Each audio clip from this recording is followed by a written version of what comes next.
एक गांव में केशव नाम का एक छोटा और समझदार लड़का रहता था।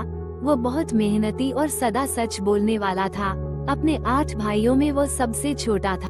एक दिन उसके पिताजी ने उसे भेड़ों को चराने का काम दिया। यह एक कठिन कार्य था क्योंकि उसे दिन रात भेड़ों की देखभाल करनी पड़ती थी। भेड़ों को जंगली जानवरों से खतरा था, लेकिन केशव बहादुर था और जानवरों को भगा देता था। केशव दिन में संगीत बजाता था, जिससे उसकी भेड़ें और अन्य पशु खुश रहते थे। उसकी मधुर एक दिन एक संत उसके गांव आए और केशव को देखकर बोले, तुम एक दिन राजा बनोगे। केशव को ये बात समझ नहीं आई, लेकिन उसने इसे दिल में रख लिया।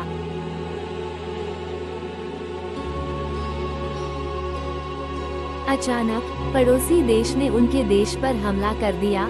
उस देश के पास एक बहुत ही शक्तिशाली योद्धा था, जो हजारों सैनिकों को अकेले हरा सकता था। उसके कारण सभी सैनिक भयभीत थे।